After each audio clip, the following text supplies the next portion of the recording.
Vignette.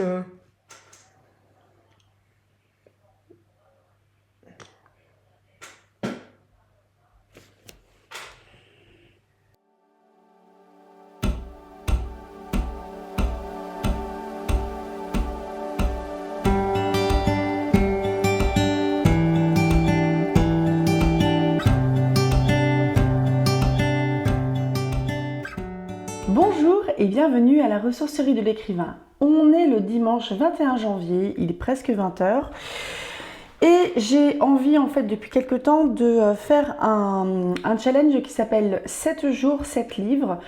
Je ne sais pas du tout qui est à l'origine de ce challenge. Je sais qu'il y a plusieurs chaînes qui l'ont déjà fait comme Rêve ta vie en lecteur, notamment La Bouquinade aussi sans doute. J'arrive pas à retrouver l'auteur original, donc tant pis. Mais j'avais envie de faire un petit challenge comme ça sur de la littérature jeunesse ado. J'ai fait donc une sélection de différents livres que soit j'ai récupéré dans le grenier chez ma grand-mère, soit j'ai récupéré en boîte à livres et ça venait de la bibliothèque qui avait viré un peu de ses stocks, soit c'est des livres d'occasion. Donc on n'est que sur du one shot. On a des choses qui sont un petit peu récentes, d'autres qui sont plus anciennes. Je vais vous montrer. Ils sont tous passés en book haul, mais tous les book haul n'ont pas été diffusés encore parce que j'ai pas envie de vous noyer de book haul. On a d'abord La fille du papillon de Anne Mulpa aux éditions Roman Sarbacane. Ça a l'air d'être pas mal de poésie en prose et un peu en forme de journal intime. Donc c'est plutôt axé adolescent. Ensuite, nous avons en boîte à livres, ça vient de la médiathèque, Zora l'insoumise de Michel Lédier. Là, on est sur un Flammarion jeunesse à partir de 12 ans, avec une jeune fille qui est née au Maroc. Elle va arriver en France et j'ai trouvé la couverture très très jolie et disons moi ce sont des thématiques qui m'intéressent un petit peu. Ensuite, toujours boîte à livres donc de la médiathèque, on a Vers des terres inconnues de Karen S.E. On est chez Folio Junior et c'est à partir de 10 ans. On parle du capitaine Cook, etc. sous la forme d'un journal de bord apparemment. L'étrange chanson de Sveti d'Evelyne Brizou-Pellen, qui est une autrice prolifique d'ouvrages de jeunesse. On est chez Flammarion et c'est à partir de 9-10 ans. C'est un roman, c'est sur les tziganes en France. Il y a pas mal d'illustrations à l'intérieur. C'est un livre qui est court. Ensuite, récupéré de chez ma mamie, c'est un bouquin que j'ai probablement lu il y a fort longtemps. Je crois qu'il est encore en franc. Donc c'est Le Grizzly de James Oliver Curwood. Donc on est au Canada et un garçon ou un homme recueille un ourson. On est chez Hachette, ouais, c'est de 93, donc j'étais petite. Donc je l'ai probablement lu il y a fort longtemps. Ensuite, toujours de chez ma grand-mère, de son grenier qui regorge de toute mon enfance, nous avons, j'ai pas passé mon enfance dans le grenier, hein. Les pilleurs de sarcophage d'Odile Wohlers. Je suis désolée, le nom n'est pas facile à dire. On est sur un roman historique à partir de 10 ans qui se passe, vous l'aurez deviné, en Égypte. Donc c'est un livre qui est assez court aussi, il y a des illustrations à l'intérieur. Le petit dernier, La cérémonie d'hiver d'Élise Fontenaille chez Dos à Dos Noir. C'est chez Rouergue. Et là, on est aussi au Canada avec une question de tribus aussi natives et de vengeance. Et on est sur un livre qui est très court. J'arrête là la grande présentation de ces 7 livres que je vais lire sur les 7 prochains jours. Là, je tourne le mercredi 24 janvier parce que lundi et mardi, j'ai été malade, mais suffisamment malade pour ne pas pouvoir poursuivre une lecture ou manger, par exemple. Donc, j'ai fini La cérémonie d'hiver de Élise Fontenaille aux éditions Le Rouergue. On se retrouve donc avec l'histoire d'Eden, qui est une jeune indienne, je pense qu'elle a une trentaine d'années. Il me semble que elle fait partie de la tribu Haïda, donc on est au Canada. Et sa grand-mère en fait avait protesté contre la construction d'une autoroute qui allait un peu défoncer la nature, et elle a été arrêtée parce qu'il fallait faire un exemple. Et comme elle n'avait pas, comme elle a refusé de s'excuser auprès de la juge, elle a été emprisonnée. Et elle est morte en fait au cours de son incarcération d'une tuberculose, il me semble. Voilà, la grand-mère Violette. Et la grand-mère Violette est quelqu'un d'extrêmement important, voire la personne la plus importante pour Eden, parce que c'est celle qui l'a élevée. Tout au long du livre, on a l'attachement d'Eden à cette culture, à Ida et à la nature et à l'aigle, Sky. Eden, elle a ses propres combats aussi, notamment le fait de dénoncer des braconniers qui sévissaient sur la réserve et qui pouvaient tuer des aigles. Elle a récupéré donc Sky qui était tout bébé, donc elle l'a nourri en mâchonnant la viande et en lui donnant dans le bec. Et ce qui fait qu'il y a une relation très forte qui existe entre Eden et son aigle. Quand la grand-mère décède, Eden jure vengeance. Et la vengeance est une des composantes de leur tribu. C'est quelque chose qui fait partie de leur culture, de leur coutume. Ce qui fait que se venger contre qui? Contre la juge qui a décidé que ne pas s'excuser et mériter d'aller en prison. Et de fil en aiguille, ça va peut-être amener à une autre vengeance également, avec un élargissement un peu du propos pour aller un peu au-delà de cette affaire-là où la grand-mère est morte, mais aussi revenir un peu sur ce qu'elle a subi. On apprend ainsi au cours du récit que Violette, qui n'est pas son nom, qui est le nom qu'on lui a donné, le nom que les Blancs lui ont donné quand ils l'ont enlevé à sa famille, l'ont baptisé et l'ont renommé. Parce que c'est ce qui se faisait au Canada à cette époque-là. Et Violette, elle a vécu et subi l'éducation dans les residential schools au Canada, ou comme dans d'autres endroits et avec d'autres tribus, natives, on va dire, autochtones, les enfants étaient enlevés aux parents parce que kill the Indian in the child, tue l'Indien dans l'enfant. Tout ce que vous pouvez imaginer de pire, je pense que ces gamins-là ont pu les subir en termes de mauvais traitements, de VIOL par exemple, sachant que c'était des pensionnats qui étaient gérés tenus par des nonnes et des prêtres. Youpi. Ce qui fait que là on a bien la phrase chez les Indiens, la vengeance est un art, donc Eden va se venger, va venger sa grand-mère. Il y a une petite enquête policière, parce que si vengeance il y a, vous devez bien vous douter qu'à un moment il va se passer quelque chose et qu'Eden va devoir aller se planquer. Donc il y a une mini enquête policière qui n'est pas vraiment du tout le centre du propos et qui est traitée très rapidement. Trop rapidement à mes yeux d'adulte, mais je pense qu'à des yeux d'adolescent, ça peut aller. C'est pas le propos de toute manière. Et il va se nouer une relation particulière aussi entre Eden et la personne qui va enquêter sur elle, un peu en solo, qui va essayer d'apprendre plein de choses sur elle, qui le fait très rapidement parce que Internet c'est chouette, on trouve tout. Mais j'ai trouvé, c'est peut-être juste la faiblesse du récit, mais j'ai trouvé que ça allait un petit peu trop vite, ça allait beaucoup trop vite sur ce plan-là. Mais je me suis dit, bon, ça je m'en fous parce que c'est pas le propos. Le propos, c'est le développement du personnage d'Eden, sa relation avec Sky, son aigle, sa relation avec sa grand-mère, ses liens avec la culture autochtone et cette espèce de chasse qui se met en place entre l'enquêteur et Eden.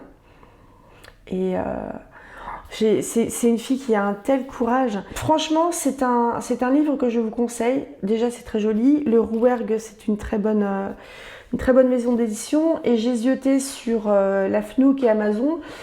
Il est disponible encore en neuf si vous le souhaitez. Il est à 8,50 hein. Là, il était à 6,50. Le prix du papier s'est envolé. Mais c'est une très très belle histoire. Franchement, je vous la conseille. Et Elise Fontenaille, l'autrice, a l'air très impliquée dans les questions indiennes au Canada parce qu'elle y a vécu pendant quelques années. Et elle a écrit du coup plusieurs livres à ce sujet-là, dont Kill the Indian in the Child. Et franchement, c'est vraiment une très très jolie langue. C'est une très belle lecture. C'est un livre que je vais conserver. Je vais tricher parce que du coup, j'ai lu la moitié de ce livre-là. Donc j'ai entamé L'étrange chanson de Sveti. On peut dire que je l'ai entamé qu'aujourd'hui, donc mercredi, parce que lundi, mardi, j'étais un peu capoute. Alors c'est un livre de Evelyne Brizou-Pellen aux éditions Castor Poche Flammarion. Alors là on se retrouve, je pense, dans un Moyen-Âge. Ils ont l'air d'être dans le sud de la France. Mais bon, ce sont les Tziganes, donc ils voyagent. Et Sveti est une gamine qu'ils ont trouvée dans un village qui avait été ravagé par la peste. Donc ils avaient trouvé toute une famille morte, sauf le père qui était absent. Donc absent éloigné, absent déjà mort, on ne sait pas. Ils ont ramassé la gamine alors qu'elle avait 5-6 ans. Ils l'ont trouvée en Serbie. Donc ils l'ont accueillie et élevée comme les leurs. Et le même jour, ils ont trouvé, j'arriverai pas à dire son nom, Patzi, P-A-T-Z-I, qui était un ourson de 3 mois dont la maman avait été tuée par des braconniers. Et ce qui fait qu'ils ont ramassé ces deux enfants, ces deux orphelins ensemble et qu'ils ont été élevés ensemble. Sveti, du coup, qui s'appelle sans doute Svetlana, elle est devenue montreuse d'ours parce qu'elle a élevé cet ours-là à qui il fallait donner le biberon, etc. Sinon il n'allait pas survivre. Et cet ours-là, du coup, a appris plein de tours. Il sait faire tourner le rôti à la broche. Le truc que je trouve très intéressant là, c'est que l'autrice, elle joue un petit peu avec tous les fantasmes qu'on peut avoir sur les gitans à cette époque-là. Ça fait un peu Esmeralda, etc. Qui vont de village en village faire des spectacles ou proposer leurs services. Et en fait, en filigrane, tout le long de l'histoire, parce que j'ai lu à peu près la moitié, vous voyez mon marque-tapage, on a Sveti qui s'interroge sur ses origines et sur ce père-là. Et le seul truc dont elle se souvient, c'est des souvenirs qui sont assez flous et qui s'éloignent, qui s'effacent, parce qu'elle grandit et que ça a fait il y a quelques années quand même. Je sais plus, elle doit avoir... elle a 10 ans, un truc comme ça, 9-10 ans, je ne sais plus exactement. Et elle a un bout de chanson. Elle a un petit air, une petite mélodie. Ce qui fait que dès qu'elle a intégré cette mélodie dans son spectacle, en espérant que quelqu'un la reconnaisse. Quelqu'un reconnaisse soit la mélodie, soit la reconnaisse elle, et qu'elle puisse retrouver ce père. Ce qui est peut-être improbable, sachant qu'elle est en France et qu'elle vient de Serbie. Et on a vraiment aussi tout le côté bonne, mauvaise réputation que les Tziganes ils avaient à l'époque. La langue d'Evelyne Brizou-Pellen est vraiment super jolie. Et il y a un échange qui est très mignon entre eux. Baboline, murmura Sveti, est-ce que la mer est noire aussi la nuit? Baboline s'approcha et s'assit lourdement près de l'ours étalé de tout son long. C'est la nuit, dit-elle à voix basse. C'est la nuit qui peint tout en noir. Le soleil, lui, peint de toutes les couleurs. Lequel ment? Je ne saurais te le dire. Peut-être aucun. Peut-être les deux. Et si le noir et la couleur n'étaient qu'une illusion de nos yeux? Elle avait pris la main menue de Sveti et en caressait la paume de son index noueux, sans cesser de regarder la fillette dans les yeux. Fais attention, petite, fais attention. Je vois sur toi un danger. Des hommes armés, le froid tout blanc, et puis... Sveti avait tourné les yeux vers la vieille femme. Et puis quoi, Baboline? Rien. Sois prudente, c'est tout. Ne t'éloigne pas de nous. Alors je sens arriver gros comme une maison qu'elle va s'éloigner et qu'il va lui arriver des bricoles, en espérant qu'elle puisse retrouver son papa. Mais en même temps, elle est heureuse avec avec le campement gitan. Et rebonjour! J'ai donc fini l'étrange chanson de Sveti d'Eveline Brizoupelen. On est donc jeté sur les routes de France par un peu tous les temps. Ah, il me semble que ça se passe sur un an au final, d'un hiver à un autre. On a aussi la quête de l'identité de ce père par Sveti. Peut-être que cette quête va aller au bout, peut-être qu'elle va retrouver ce père, peut-être qu'elle va juste connaître un peu plus de son histoire. Le truc que j'aime beaucoup dans cette histoire, c'est la solidarité qu'il y a à la fois dans cette troupe de tziganes qui sont... ce sont plusieurs familles, il y a un petit peu de... Ils ont été touchés aussi par la maladie, il y a des enfants ou des épouses qui sont morts. Ils sont vraiment à s'entraider, mais ils s'entraident également avec... Enfin, il y a une vraie entraide avec les populations du coin. On va les accueillir pour dormir dans une grange parce qu'il fait trop froid, on va leur donner à manger. On rencontre des pèlerins qui vont à Saint-Jacques-de-Compostelle. Mais vraiment, c'est une bonne lecture. Moi, j'ai vraiment aimé. Et la petite Sveti, elle a un caractère de fifou. Elle est volontaire, elle est courageuse, elle n'a pas peur. Parce qu'à un moment, elle perd son ours. Enfin, c'est une belle aventure. Franchement, j'ai vraiment apprécié cette lecture. Donc, je pense que comme pour Élise Fontenaille, eh bien, je lirai d'autres livres d'Eveline Brizoupelen. Parce que c'est une très belle lecture. Eh bien, et si on allait se promener demain, jeudi 25 janvier, on va se promener dans les Caraïbes. Là, il fait un peu froid. On va se mettre un petit peu au chaud. Qu'est-ce que vous en dites? On fait ça? On fait ça. Rebonjour, nous sommes jeudi 25 janvier, il est 23h34 exactement. Et j'ai lu à peine une petite centaine, je suis à 95 pages, du livre Vers des terres inconnues de Karen S. chez Folio Junior, où on suit l'histoire de Nicolas Siang qui s'est embarqué sur le navire du capitaine Cook en se cachant avec la complicité de personnes qui étaient à bord. Et bien entendu, il a été découvert. N'ayant que 11 ans et comme ils étaient déjà en mer, il a été embauché en qualité de mousse. Et le fait d'avoir réussi à rentrer comme ça discretos, mais ça s'est su, sur le navire du capitaine Cook, il s'est pas fait que des amis. Parce que Nick, il s'est fait un ennemi en la personne peut-être du quartier maître, si je ne me trompe pas, qui est censé savoir en gros qui est là et qui n'est pas là. Et comme il a échappé à sa surveillance, le quartier maître, il est un peu chonchon. Le capitaine Cook, il a embarqué à bord des scientifiques qui sont, peut-être, on pourrait les rapprocher de biologistes qui en fait s'amusent, c'est leur boulot. Qui demandent à ce qu'on pêche des espèces marines, évidemment, ou qu'on chasse des oiseaux marins, afin de pouvoir les tuer et les observer. Et du coup, le gamin, et on apprend avec lui aussi, avec Nick, on apprend plein de choses sur la navigation. Là, ils vont passer le Cap Horn. Vous vous souvenez, les 40e rugissants, les 50e hurlants, si ça vous dit quelque chose. En gros, c'est vraiment le coin le plus hostile sans doute pour la voile. On a eu un petit aperçu de la politique parce qu'ils sont embarqués sur des vaisseaux anglais. Et quand ils ont eu besoin de se ravitailler au Brésil, les Portugais, les Anglais, ils étaient un petit peu en bisbille. Et ce qui fait qu'ils ont mis vachement de temps à être ravitaillés et avant de pouvoir repartir. Donc il y a des marins et les biologistes qui ont débarqué discretos sur les terres brésiliennes pour pouvoir un petit peu se ravitailler parce que ils avaient besoin d'eau douce et de nourriture pour repartir. Salut, nous sommes le dimanche 24 mars, 22 h. Je viens de terminer Vers des terres inconnues de Karen S.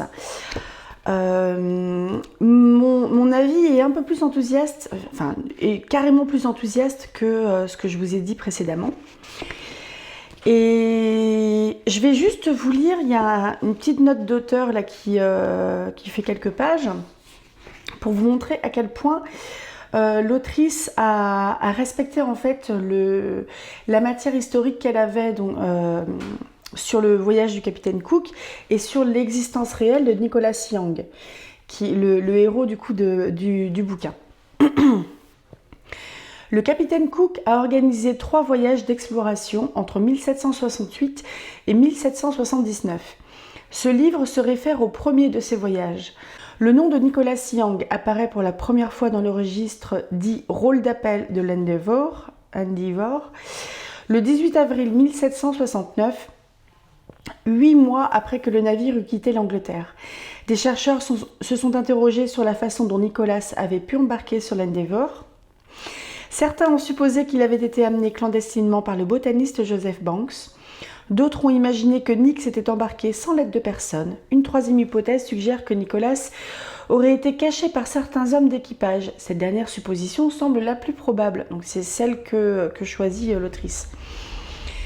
L'Endeavour était un petit vaisseau. Il aurait été pratiquement impossible à Nick de rester caché là, sans l'aide de personne, jusqu'à ce que le bateau appareille. Voilà ce qu'on sait sur le vrai Nicholas Young. Il avait environ 11 ans lorsque l'Endeavour a quitté l'Angleterre. Il devint membre officiel de l'équipage à Tahiti et fut promu aide-chirurgien à Batavia. Il fut le premier à voir la terre de Nouvelle-Zélande. La pointe du jeune Nick porte son nom. Honneur qui lui fut accordé par le capitaine lui-même. Nicholas fut également le premier à apercevoir Land's End. Ces faits sont consignés dans les journaux de bord contenus entre autres le capitaine Cook et Joseph Banks. Nicholas avait certainement reçu une bonne éducation. Alors, il y a un truc qui m'a perdu dans ce livre-là, c'est que on a le format vraiment journal de bord avec quasiment une entrée par jour et au moins rien qu'une petite phrase du genre il n'y a pas de vent, on n'avance pas, etc. C'est un truc qui était très répétitif, ce qui a fait que quand j'ai enregistré le dernier segment, j'avais calé, j'ai calé 2 mois sur ce bouquin-là. Mais ça devient plus palpitant par la suite parce que ils se prennent de sacrées galères. Le capitaine Cook, c'est celui qui a découvert l'Australie. Ils ont rencontré des naturels, comme c'est expliqué dans le... c'est le terme qui est utilisé dans le livre, peut-être dans leur journaux de bord aussi. C'est-à-dire qu'ils ont rencontré les gens qui vivaient là-bas. Et certains n'avaient jamais vu d'hommes blancs et eux n'avaient jamais non plus vu ces hommes-là. Donc des hommes noirs, des Polynésiens, des aborigènes, etc. Et autant dans certains endroits ça se passait plutôt bien, mais des personnes qui n'avaient jamais vu un homme blanc, etc. pouvaient être très clairement hostiles. Et c'est un petit peu canardé. Et le truc que je trouve assez drôle, mais que je trouve assez triste avec notre point de vue de l'époque, c'est qu'en gros, ils arrivaient dans une nouvelle terre, poum, ils plantaient le drapeau, ça c'est une nouvelle terre d'Angleterre, hop, on continue. Ouais, bienvenue dans la colonisation. Ils ont rencontré et ils sont devenus amis avec des naturels de là-bas, donc il y a eu des échanges de nourriture, etc. Ils ont réussi à se faire comprendre, à apprendre les uns des autres quelques mots. Et bref, ils ont embarqué avec eux 2 naturels. Il y a Tareto qui avait à peu près l'âge de Nick, et l'adulte devait s'appeler Tupia, un truc comme ça. Et en fait, il y a plein de petites îles qui sont disséminées comme ça dans... Je ne sais pas si c'est... Oui, c'est le Pacifique, ça. Je suis une quiche en géo. Et Tupia, en fait, parlait une langue qui était parlée dans plusieurs des îles. Mais là, on ne parle pas de distance de 100 km, mais plutôt de 1000. Mais donc, on voyait que plus il s'éloignait de l'île où Tupia a vécu, et plus la langue s'éloignait de la sienne, ce qui fait qu'à un moment, je crois bien qu'arrivé chez les aborigènes, ils se parlaient plus du tout. Enfin, ils ne parlaient plus cette langue-là. Et à un moment, ils sont arrivés à Batavia, donc c'est c'est vers Sumatra, Java. Sauf que là, je crois qu'ils se sont chopés le palu. Donc autant dire que jusqu'au cap de Bonne-Espérance et compagnie, ils ont perdu énormément d'hommes. Et Nick, il a été aide chirurgien, ce qui fait, et il a été aussi travaillé avec les naturalistes. Là, je crois que c'est quand il découvre l'Australie. Terre. À peine ces mots s'étaient-ils échappés de mes lèvres qu'ils ont été repris dans tout le vaisseau. Terre. Ce n'était pas le cap fantôme cette fois. Donc le cap fantôme, si j'ai bien compris, c'est quand il y a un groupe de nuages qui fait croire au navigateur que c'est une terre, sauf que non. C'est un genre de mirage en fait. Donc ce n'était pas le cap fantôme cette fois, mais la vraie terre, et j'ai gagné le rhum de Monsieur Bouty, une circonstance qu'il a mis de fort méchante humeur. Le capitaine a appelé cet endroit pointe du jeune Nick. Tareto l'appelle Payonite. J'ai pensé que je pourrais peut-être demander au capitaine de donner à cette terre le nom de ma défunte mère. Tu es venu à nous, fuyant quelque chose, et tu t'es heurté à lui, Monsieur Bouty, qui est pas gentil avec lui. Je ne sais pas qui est en faute, en vérité, mais puisque tu me le demandes, mon garçon, je crois qu'il vaut mieux que cette terre porte ton nom, comme le capitaine l'a décidé. Les mères aiment que leurs fils laissent de telles traces. Un petit gamin. Alors, j'ai repéré aussi quelques autres passages. C'est un exemple des échanges qu'il peut y avoir. Là, c'est précisé nouveau continent, donc on est en Australie. Les nouveaux naturels dans leur pirogue nous ont proposé d'échanger leurs armes contre une étoffe d'Otaïti. Et l'un d'eux nous a offert un vêtement qu'il portait sur lui. Il était jeune et solidement bâti. Pourtant, lorsqu'il a pris notre étoffe, il a refusé de donner la sienne et sa pirogue s'est éloignée, tandis que retentissaient à nouveau les échos d'un champ de guerre destiné à nous défier. Ils ne parlent pas la même langue, hein. C'est de l'échange comme ça. Le lieutenant Gore, qui avait pris le commandement du vaisseau pendant que le capitaine était à ses observations, a tiré sur le naturel, le tuant sur le coup. Je ne pense pas que c'était nécessaire. Si le capitaine avait ordonné un châtiment aussi rude pour chaque naturel qui nous avait traités ainsi, il n'en serait pas resté beaucoup avec qui faire du commerce. Ces gens me font peur, non pas en raison de ce qu'ils pourraient nous faire, mais à cause de ce que nous-mêmes sommes si vite amenés à leur faire. Donc là, ils sont à Batavia, il y a à peu près la moitié de l'équipage qui est malade, et parmi ces malades, il y a la moitié qui meurt. Donc ils sont débordés, ils tombent malades les uns après les autres. Le capitaine s'est rendu sur un navire hollandais avec un paquet contenant son journal, ses cartes et les communications qu'il a faites ces 2 dernières années, afin d'envoyer le tout en Angleterre. Si seulement j'avais pu remettre ce paquet moi-même. J'ai envoyé en même temps une lettre à mon père, ça fait 2 ans qu'il est parti. Au moins maintenant, il saura où je suis et que je reviendrai bientôt. Le connaissant, je pense qu'il vaut mieux lui laisser un peu de temps pour qu'il réfléchisse à ce qu'il veut faire de moi. Peut-être est-ce trop espéré, mais j'aimerais tellement revoir l'Angleterre pour mon 14e anniversaire. C'est dans 1 semaine à partir d'aujourd'hui. Je vais guetter Land's End, la pointe de la Cornouaille. Les matelots se moqueraient bien de moi s'ils le savaient, c'est encore trop loin, ne serait-ce que pour y rêver. Mais désormais, seuls les rêves nous permettent de poursuivre notre route, nos rêves de retour. Nous allons tous retrouver ce que nous avons laissé derrière nous. Il se peut que rien n'ait changé pendant notre absence. Mais nous avons changé et nous rêvons à notre retour. Je trouve ça très beau. Donc, je vais m'arrêter là. Et si ce que j'avais dit, c'est vrai que le format, en fait, le défaut que j'ai trouvé, mais ça, c'est mon goût, je pense. Le format journal de bord, j'ai trouvé ça lassant parce qu'au final, je pense que l'autrice s'est obligée en adoptant ce format-là de trouver des choses à noter tous les jours, à chaque entrée. Moi, ça m'a freiné aussi dans le fait de m'attacher au personnage. J'ai beaucoup aimé l'amitié de Nick avec Monsieur Evans, à qui il apprend à lire, par exemple. Et il est content, ce gars-là, hein. Il déchiffre des choses. Et ils n'ont pas tant que 7 ans, ils bossent quasiment H24, ils dorment par roulement de 4 heures.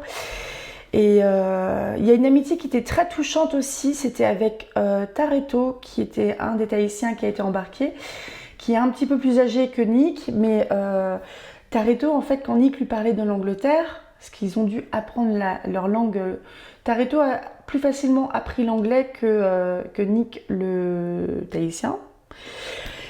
Et bref, là on avait en fait 2 gamins qui, quand ils étaient à Tahiti, ils s'amusaient à courir, à grimper aux cocotiers et compagnie, et c'était vraiment hyper touchant.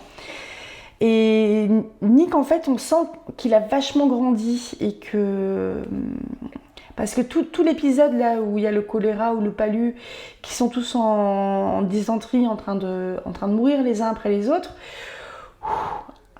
il a 13 ans le gosse, hein. Bon, certes, les 13 ans d'aujourd'hui, c'est pas les 13 ans de l'époque, parce que ça remonte à 3 siècles, mais c'est touchant. Là, j'ai été plus touchée. Je pense que c'est un bouquin dans lequel il faut s'accrocher. Je pense que je vais le filer à mon père. Et j'ai sélectionné parmi les livres qui restent, le prochain sera Les pierres de sarcophage d'Odile Wohlers. Il n'est pas facile à dire, je suis désolée. On est chez le livre de poche, Hachette Junior, avec une illustration de couverture de Marcelino Truong. C'est un roman à partir de 10 ans. Par là, donc, je vous retrouve après avoir lu Les pierres de sarcophage d'Odile Wohlers aux éditions, je crois que c'est livre de poche. Ce n'est pas un one-shot, mais c'est le premier livre d'une quadrilogie donc qui se fait appeler la trilogie égyptienne Les aventures de Tétiki et Penou. Donc Les pierres de sarcophage est sorti en 1884. Il y a Le secret du papyrus en 1998, La disparition sur le Nil en 2005 et L'espion du pharaon. L'espion du pharaon, c'est l'intégrale de la trilogie égyptienne en 2006. Le petit garçon qui est le héros, j'ai pas bien levé l'étiquette, Tétiki, c'est le fils d'un nomarque, le nomarque de l'île éléphantine, ce qui est l'équivalent d'un gouverneur d'une terre, enfin d'une circonscription. Et le père de Tétiki, il subit des pressions des Hyksos qu'ils veulent qu'il s'engage à ses côtés dans la guerre contre les vrais pharaons, entre guillemets. Donc le père de Tétiki, il commence un peu à rétropédaler gentiment. Et en fait, ils comprennent quand les ennemis disent qu'ils vont trouver de l'argent, qu'ils veulent aller se faire les tombes, entre guillemets, des pharaons et voler leurs richesses pour financer la guerre contre les vrais pharaons. Et donc la particularité ici, c'est que la tombe de Taha, qui est ici, c'est la tombe du pharaon qui est décédé juste avant et qui est le père de Ahmosis, si je ne me trompe pas. Il est le père du pharaon actuel. Et ce qui fait que quand Tétiki il comprend ça, il essaye un petit peu de... Enfin, c'est un gamin, mais il a un peu plus de feu que son père qui a l'air d'être plutôt vieillissant. Et il essaie de faire comprendre à son père que non, tu fais pas ça, tu t'allies pas avec des Hyksos parce que bon, ça va de la mouise quoi. Sauf que le père, il n'a pas trop le choix. Et donc, parmi les Hyksos, il y a un personnage qui est un peu la vipère en gros. C'est un peu la vipère qui va se faire un peu avoir par Tétiki qui s'échappe de l'île éléphantine pour aller rejoindre Thèbes où règne le pharaon actuel. Il veut aller voir le pharaon pour lui dire attention, il va se passer ça. Sauf que bien évidemment, c'est un petit gamin. Il y est avec le nain, c'est un pygmée en fait qui était esclave, qui a été racheté par la famille de Tétiki, mais qui n'est plus esclave, qui est devenu son ami. Et il y a aussi Didifor, son babouin. Et donc, ce petit gosse, il est un peu tout seul, entre guillemets, contre une organisation quasiment terroriste, à vouloir prévenir donc son pharaon, etc. Et il fait forcément de mauvaises rencontres, parce qu'à peine arrivé à Thèbes, il arrive dans une très grande ville, alors que lui, il était un peu à pêcher sur le Nil, sur sa barque et compagnie. Et il se fait avoir. J'ai bien aimé la plongée dans l'Égypte et l'Égypte antique, que c'est un sujet que je maîtrise très peu, à part dans Moon Knight par exemple ou dans Stargate. Mais c'est un sujet qui m'intéresse pas mal, mais je ne me suis pas plus documentée que ça, donc je trouvais ça intéressant, cette plongée. Je vais vous lire quelques petits passages, parce que je ne sais pas si vous avez vu, il y a des marque-tapages. Il y a pas mal d'éléments sur des rituels, et je pense que Odile Wohlers, C'est beaucoup documenté sur l'Égypte antique, donc je pense qu'une grosse partie de ce qu'elle avance dans ce livre est la réalité de l'époque, de ce qu'elle a pu lire sur l'époque. Par exemple, Penou, donc, qui est le pygmée ami de Tétiki, c'est quelqu'un qui est assez anxieux, on va dire, et qui fait beaucoup de mauvais rêves. Et Tétiki lui répond: tu as fait un mauvais rêve, Penou, va voir la servante, dis-lui de te barbouiller le visage avec un mélange de bière, d'herbe et d'encens, ton rêve perdra son pouvoir. En fait, donc, ils vont partir à Thèbes et ils savent que leurs ennemis vont les suivre, donc ils savent qu'il faut agir vite. Et j'ai trouvé par contre assez facile, entre guillemets, le fait de rejoindre la tombe du dernier roi, donc de trouver la tombe du roi Taha. Et au final, on est dans un bouquin jeunesse, donc évidemment que Tétiki, il va réussir.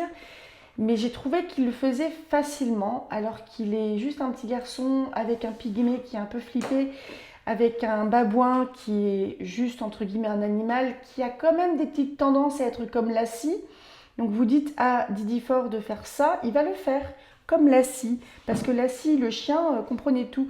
Si vous vous souvenez, vous les anciens comme moi. J'ai trouvé qu'il y avait une certaine facilité à ce niveau-là, à trouver la tombe de Taha, à doubler les adultes qui ont une formation militaire et compagnie, à aller plus vite qu'eux et à les rouler dans la farine, entre guillemets, à réussir à déplacer quand même le corps et les richesses du dernier pharaon pour le mettre ailleurs, enfin pour les cacher. Tout ça tout seul, hein. Je lirai sans doute pas la suite, qui doit être assez galère à trouver, mais quoique il y a l'intégrale de 2006 qui est récente. Mais bref, je vais vous lire quelques petits passages là que j'avais notés. Toi qui viens piller ma tombe et disperser ma momie, crains la vengeance de mon cas. Il engloutira ton cadavre dans la mer, il jettera ta famille au crocodile, il te livrera au feu du roi en son jour de colère. Donc c'est la malédiction du pharaon. Et enfin, dernier petit passage. Un petit dialogue, je pense, entre Penou et Tétiki. Pourquoi tout est-il recouvert d'or dans les tombes demande-t-il. L'or est la chair des dieux et du soleil, elle est incorruptible. Celui qui est recouvert d'or devient comme un dieu. Pourquoi ne pas donner l'or aux vivants? Parce que la vie sur terre est très courte, dit Tétiki, tandis que la deuxième vie est sans fin. Il vaut mieux garder l'or pour une vie qui dure éternellement. Ils sont vraiment logiques, les Égyptiens, songe Penou. Donc c'est pas un livre que je regrette d'avoir lu parce que je pense qu'on perd jamais son temps à lire.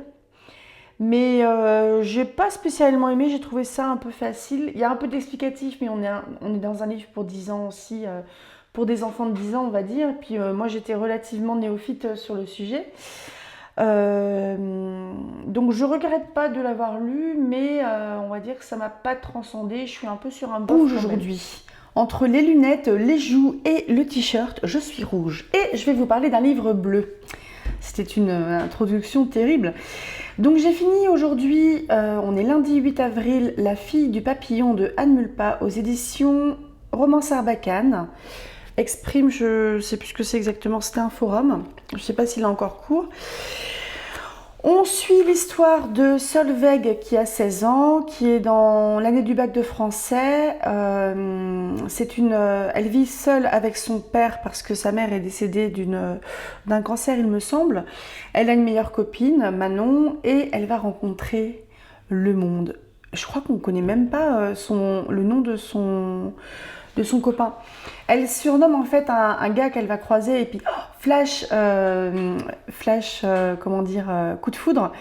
Elle le surnomme le monde et il me semble bien qu'on n'a même pas on n'a pas son prénom.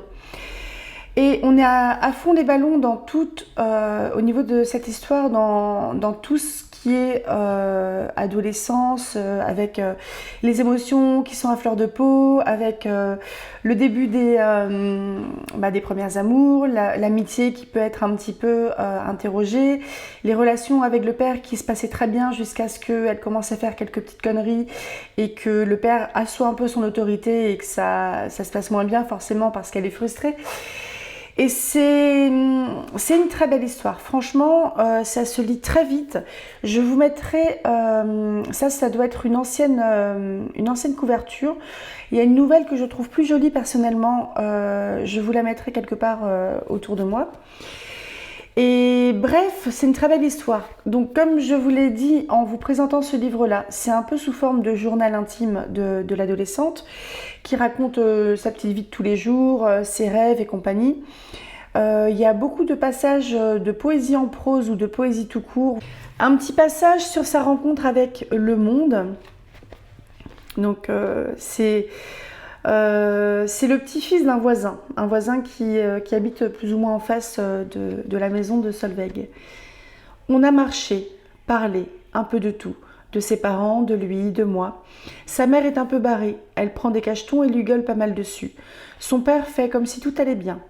Il était un peu gêné de m'en parler, un peu gêné de se plaindre de sa mère alors que moi...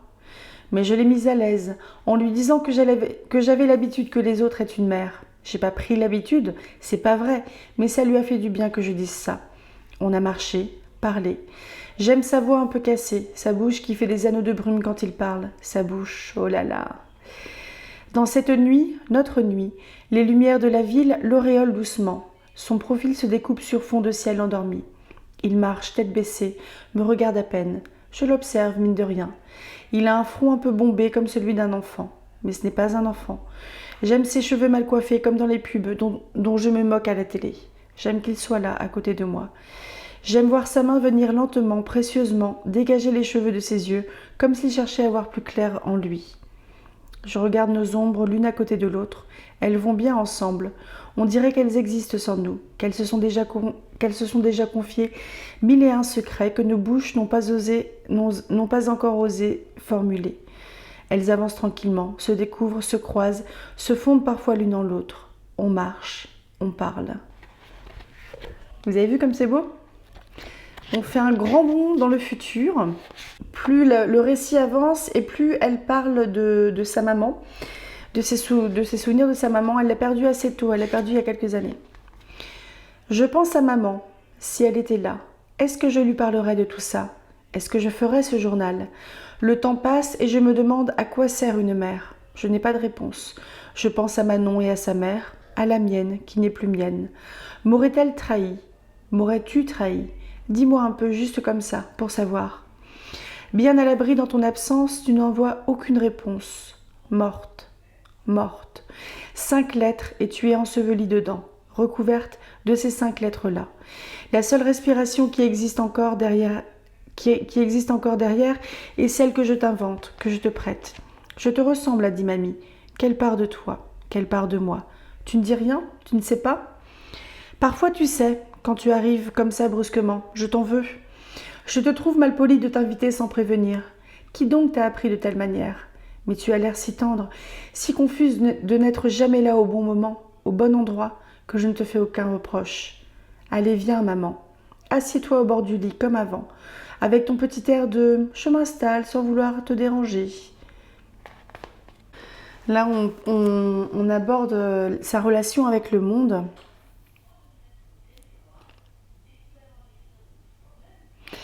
Le monde est loin. Je ferme les yeux, très fort. J'essaie la télépathie. Échec de la connexion. Il ne me répond pas. Le monde est loin. Je suis seule au milieu du vide, un pauvre petit électron. Je vais, je viens, seule. J'essaie. Quoi ? De vivre. C'est dur. Moi et lui, qu'est-ce qui ne va pas ? Est-ce que je suis trop différente du monde ? Est-ce que... Je pioche des livres au hasard dans la bibliothèque. Me taire et lire.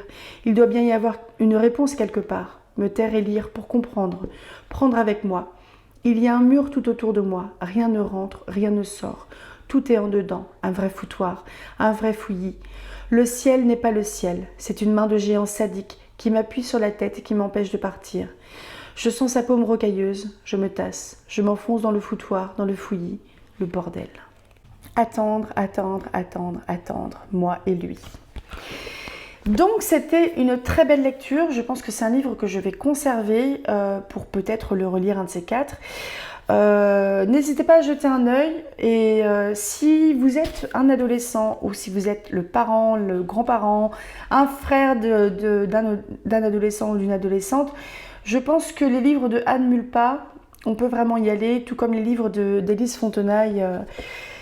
Elle aborde comme des thématiques qui ne sont pas évidentes parce que ça va parler par exemple de pensées un petit peu noires, ça va parler du deuil, ça va parler de la rébellion de l'adolescente aussi envers son père.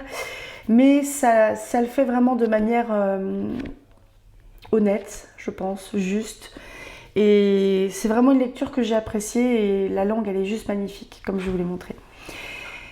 Livre suivant, parce qu'on est le lundi 8 avril, je vais essayer de lire ce soir Zora l'Insoumise de Michel Lédier.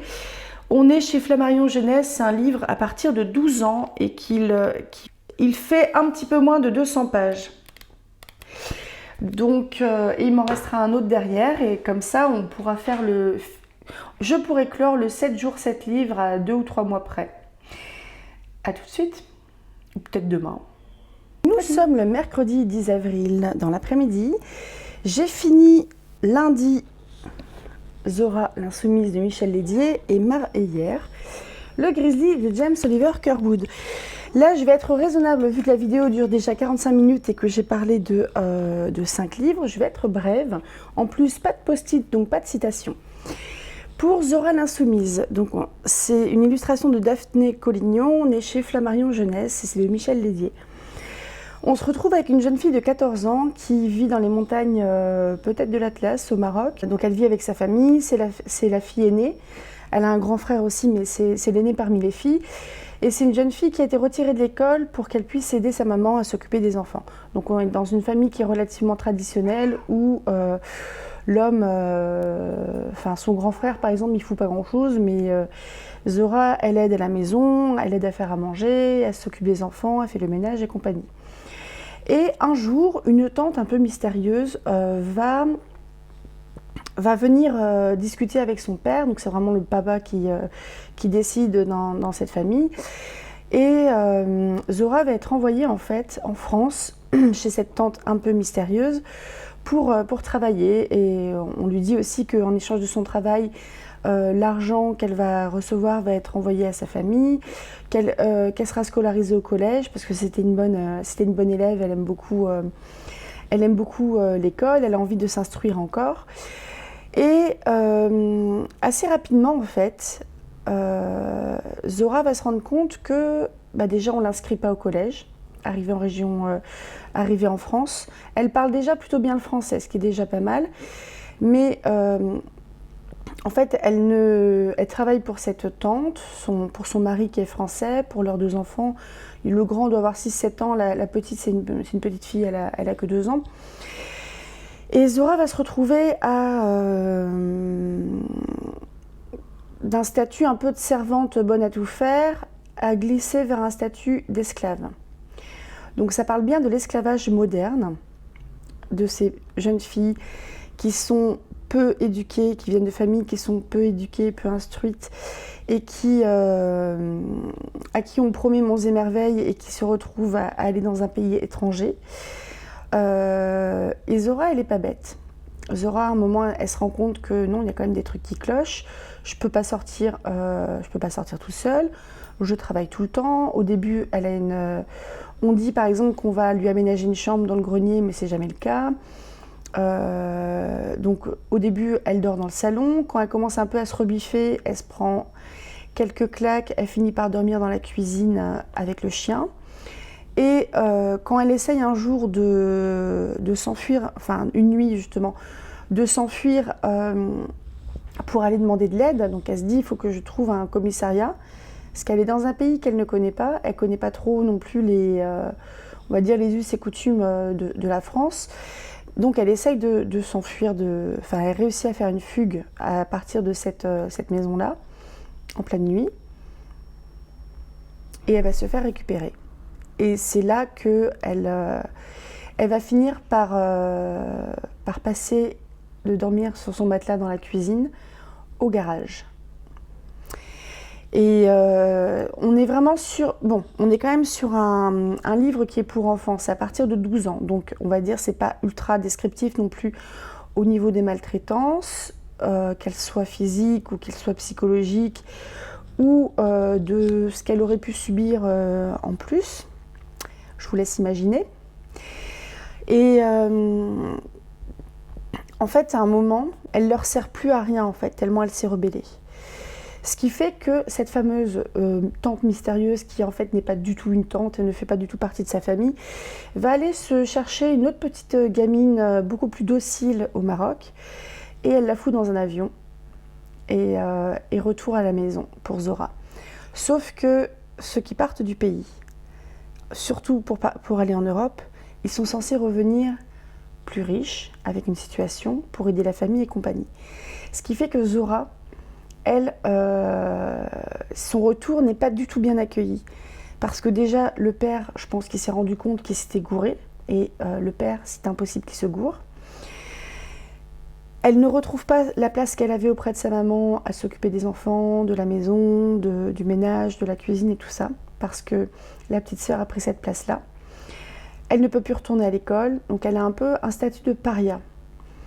Et de fil en aiguille, en fait, elle va aller demander de l'aide à l'enseignant qui donnait des cours dans ce petit village et qui lui prêtait des bouquins et compagnie. Et l'aide va arriver, en fait, de cet enseignant-là. C'est un parcours qui ressemble un petit peu à celui de Waris Diriye, qui est une jeune Somalienne bon là c'est un parcours beaucoup plus difficile. Ceux qui sont un peu sensibles aux violences faites aux femmes, je vous conseille de fermer vos oreilles et d'avancer d'une minute. Waris Diriye, c'est une jeune fille qui a été excisée par une tante aussi à l'âge de 6 ans en plein désert. Elle va ensuite être... de mes souvenirs, elle va aller à la capitale où elle va travailler, elle va suivre une famille, enfin ça fait vraiment partie de sa famille, pour travailler chez eux. Donc, ce sont des diplomates qui vivent à Londres, et quand le gouvernement somalien se casse la figure, Waris Diriye se retrouve dans les rues d'Angleterre, enfin dans les rues de Londres, en ne parlant pas la langue, en n'ayant aucun papier, en étant limite sous-alimentée et compagnie.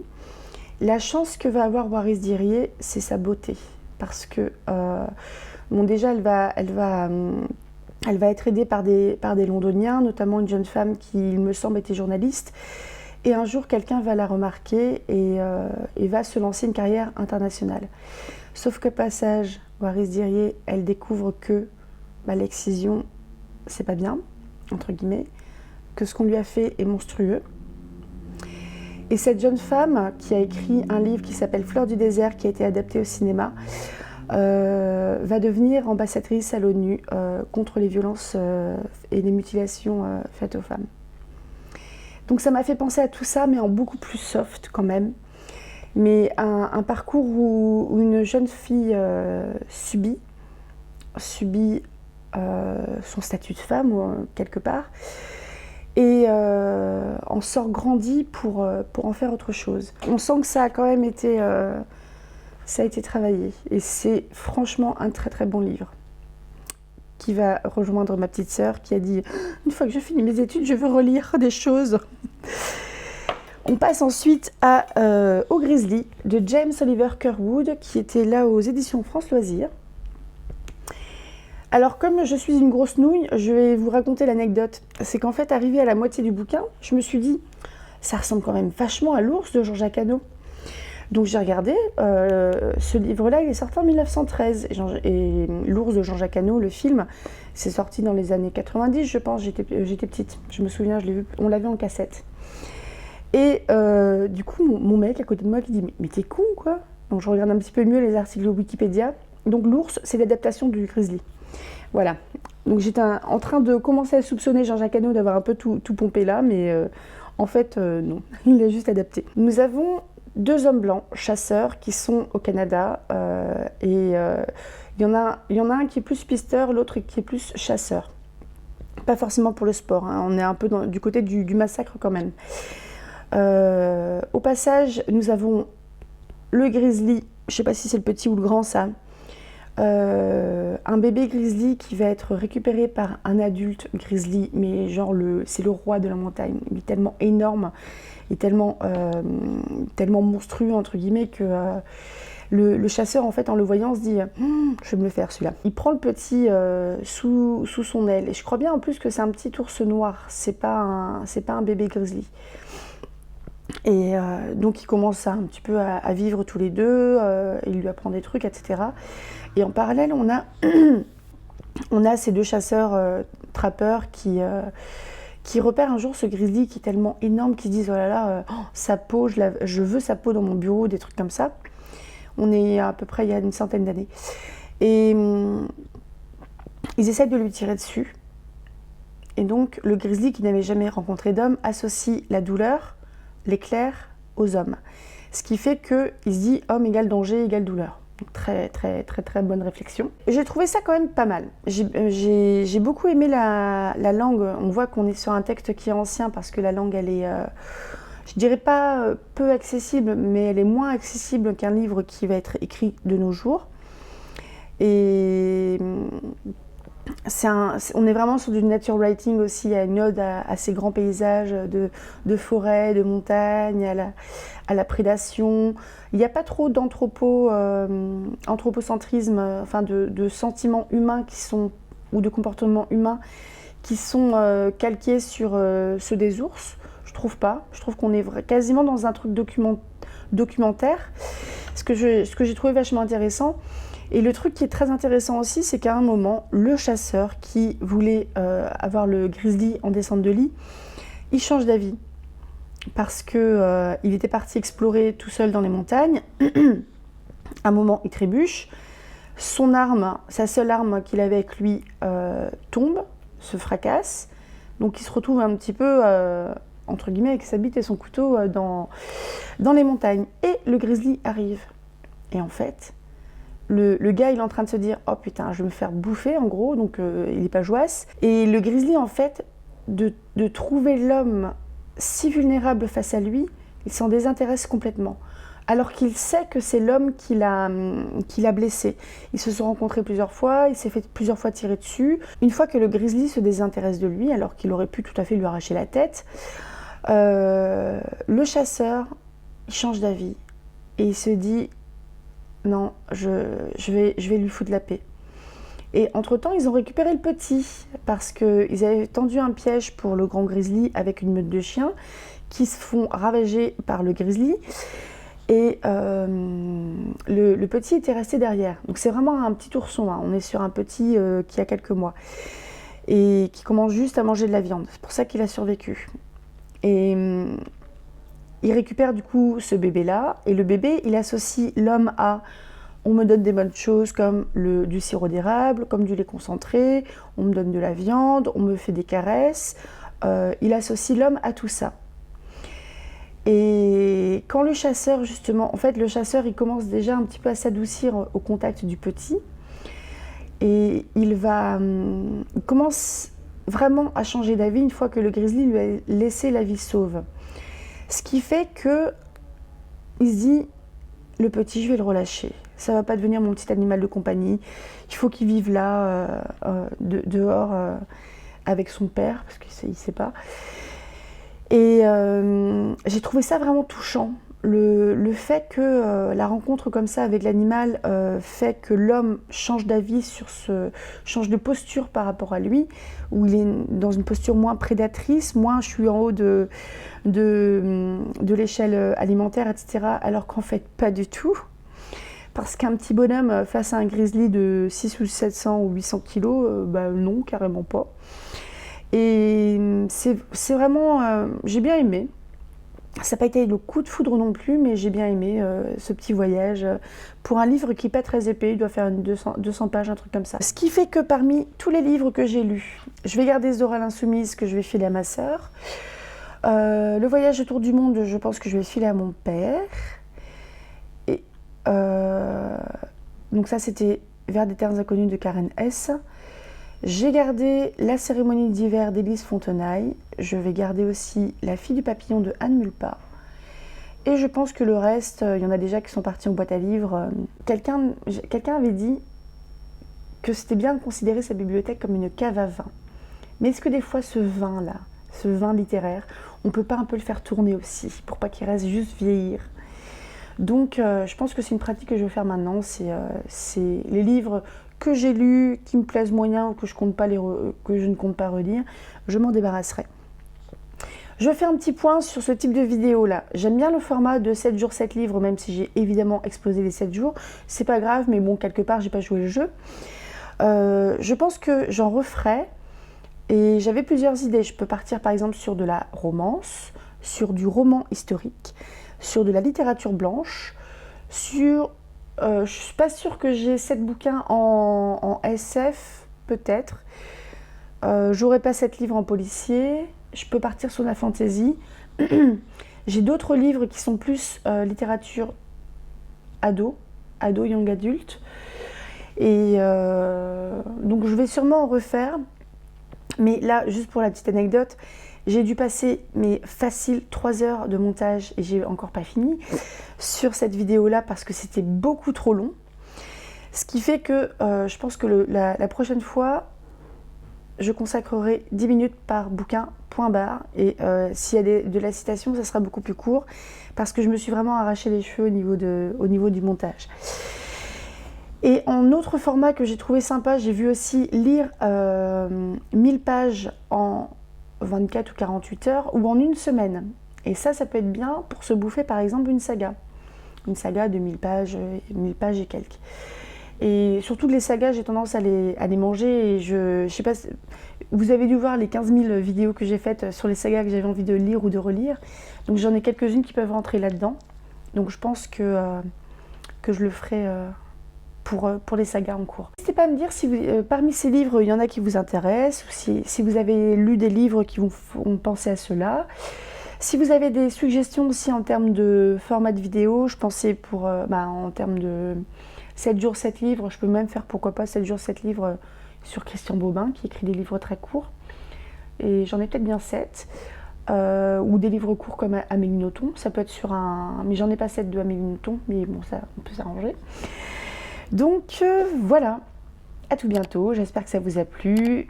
Lisez tout plein, rêvez tout grand. Salut!